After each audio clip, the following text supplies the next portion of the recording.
संशोधित नियमों की गंगा पार्ट 8 में साथियों आपका स्वागत है। आज अपन दो चीज़ पे चर्चा करेंगे।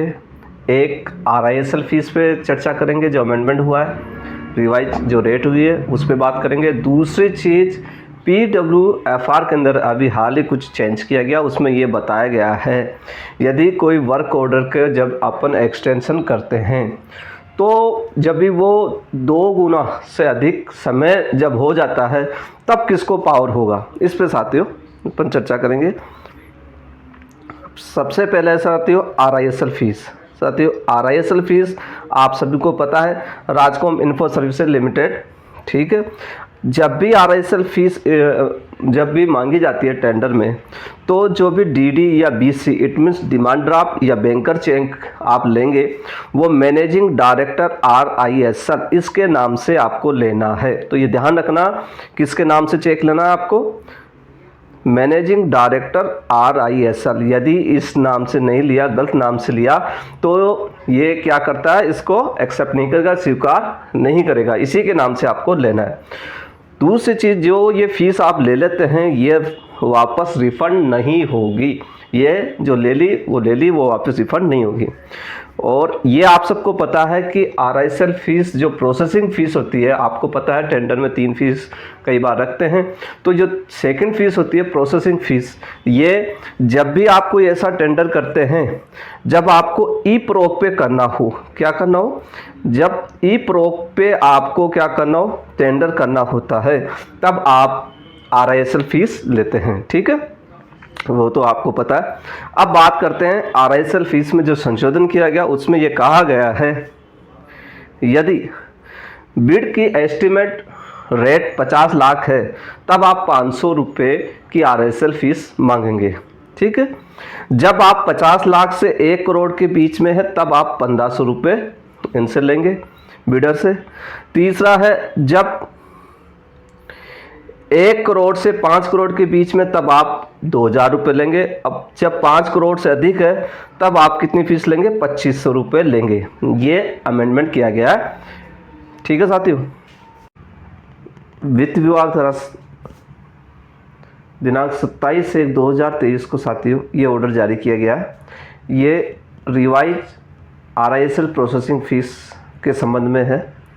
ये आप फाइनेंस की साइट से अपलोड कर सकते हैं। इसके अनुसार जब भी आपको कोई भी RISL फीस के संबंध में जब आपको टेंडर करें तो उसके लिए कितनी फ़ीस लेनी है इसमें अंकित किया गया है, और वैसे मैंने इसको आपको समझा दिया है।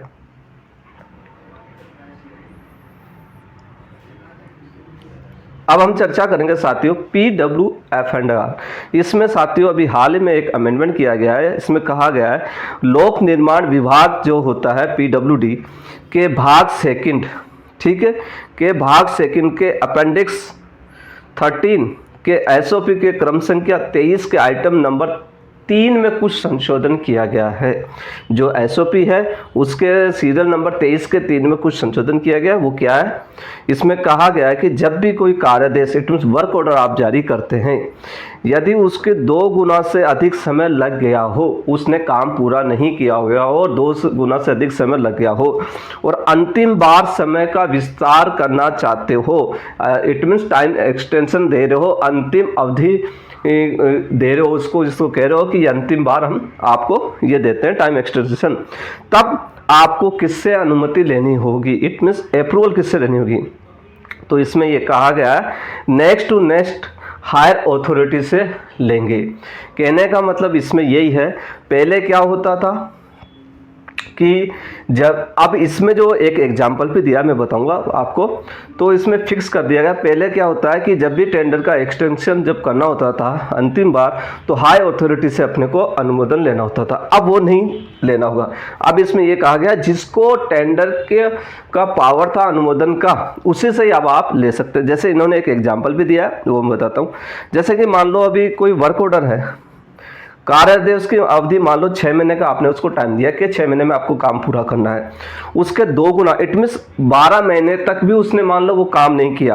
अब 13वां महीना जैसे चल रहा है, क्योंकि 2 गुना से अधिक हो गया, देरी हो चुका है, तब अंतिम समय का यदि आपको विस्तार देना है जिन मामलों में एग्जाम्पल जैसे इसी ऑर्डर में दिया गया है कि मान लो AD/FC, it means additional director या फाइनेंशियल कंट्रोलर, मतलब FA को यदि कोई पावर है और RWSMB में निविदा स्वीकृति प्राधिकारी है तो उन मामलों में समय विस्तार की सभी स्वीकृतियाँ वही AD या FC स्वयं खुद देगा। तो इस प्रकार से साथियों ये संशोधन किया गया है। तो अब जो संशोधन में कहने का केवल इतना ही तात्पर्य है कि आपको हाई अथॉरिटी से अनुमोदन लेने की आवश्यकता नहीं है। जिसको पावर टेंडर की थी वो ही आप क्या कर सकता है, टाइम को एक्सटेंशन कर सकता है। वित्त विभाग द्वारा दिनांक 10/7/2025 को ये ऑर्डर जारी किया गया है। साथियों इसमें जो लोक निर्माण वित्त एवं लेखा नियम का जो भाग सेकंड है PW&FR का, उसके सीरियल नंबर 23 अपेंडिक्स 13 के अंदर SOP में कुछ चेंज किया गया। पावर बताया गया है कि जब जो पावर दिया गया है, जबकि वर्क ऑर्डर के एक्सटेंशन के संबंध में हो, जब 2 गुना की बात करें अपन, ये चीज़ के बारे में आपको क्लियर कर चुका हूँ। इसमें बताया गया next to next higher authority को ये पावर दिया गया है और इसमें एक एग्जाम्पल भी दिया है। इस अनुसार आप इस मेन ऑर्डर को देख करके जब भी आपको इस प्रकार की कोई टेंडर में पावर की आवश्यकता हो वर्क ऑर्डर के एक्सटेंशन के लिए, तो आप इसको देख सकते हैं साथियों।